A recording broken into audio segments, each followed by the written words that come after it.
Have you ever felt, stuck? Like you're just tweaking things here and there in your life, but not really making any huge leaps forward? If that sounds familiar, then this is for you. Today, we're going way beyond simple improvements. We're talking about a complete and total rebuild. We're going to lay out the full blueprint for architecting a brand new you, built on 6 really powerful pillars of radical transformation. You know, we're always told to find our motivation, right? To get all hyped up and just power through. But what if that's just the wrong way to think about it? This idea hits on something much, much deeper. Real change doesn't come from some temporary emotional high. No, it comes from tearing down the old, shaky parts of your life and building something new, something solid, right from the foundation up. So let's be clear. What we're about to get into, these are not your typical life hacks or quick tips. These are deep identity-level shifts. Think of it like changing the entire operating system you run on. And honestly, if you can truly internalize even 1 or 2 of these, your life could look completely different a year from now. Seriously. I mean, it doesn't get much simpler than that, does it? It's such an inescapable truth. If you keep doing the same things, you're going to keep getting the same results. It's kind of the definition of frustration. Real transformation, it demands that we become the ones driving the change in our own lives. We have to be the ones to start it. Okay, let's dig in. Pillar number 1, this is the absolute foundation for this entire structure, your identity. And this is the most important piece of the entire puzzle because here's the secret. You don't rise to the level of your goals. You will always consistently fall back to the level of your identity. And this brings up this really powerful idea called identity attachment. It's like this invisible rubber band, always pulling you back to your old habits. So if you see yourself as someone who's not a morning person, guess what? You'll subconsciously find a million ways to hit that snooze button, no matter how badly you say you want to wake up early. Your actions will always find a way to defend who you believe you are. So this is the big question. It's not about what you want to have. It's about who you want to be. We have to shift our entire focus from outcomes to identity. So stop aiming to write a book and start aiming to become a writer. Don't just set a goal to run a marathon, decide that you want to become a runner. It seems like a small change in words, but trust me, it's a massive, transformative shift in mindset. Okay, so how do you actually do this? Here's the playbook. First, get crystal clear on the person you want to become. What do they do? How do they think? Then you write it down. And this part is absolutely critical. Write it in the present tense, not I will be, but I am. I am an athlete. I am a disciplined creator. And finally, you just start acting like it's already true. In any situation, just ask yourself, what would the athlete version of me do right now? And then you go do that. All right, so with that new identity as our foundation, we're ready for pillar number 2. This is the blueprint. It's all about rewriting your personal rules and raising your standards. If your identity is who you are, then your standards define how you show up in the world. Just take a look at this. It lays out a core truth so perfectly. Your current life is a mirror image of what you are willing to tolerate. Not what you hope for, not what you wish for, but what you actually accept, day in and day out. The big shift happens when you decide to stop tolerating average and start requiring excellence, moving from occasional exercise to daily movement, or from putting up with draining friendships to actively seeking out energizing connections. But look, just raising your standards isn't quite enough. And that brings us to the next part of the blueprint, building reliable systems.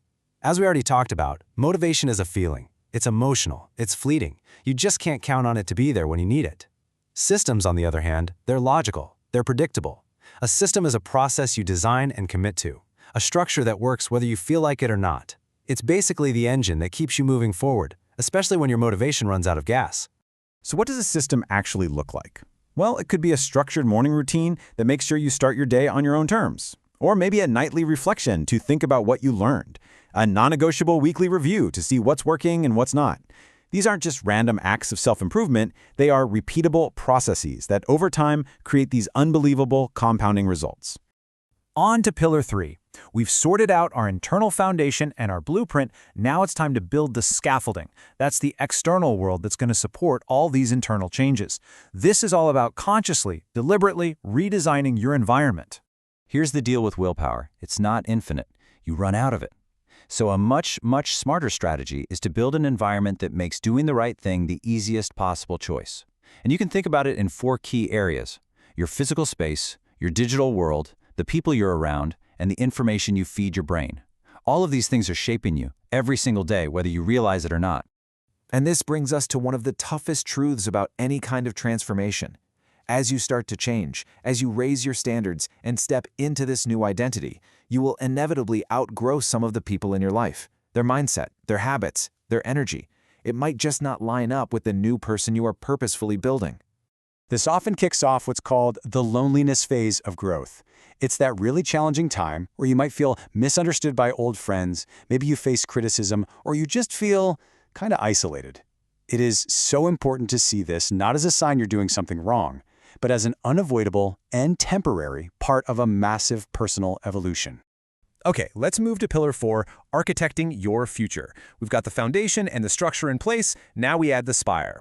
This is where we start to look up and look forward, building a really compelling long-term vision for your life.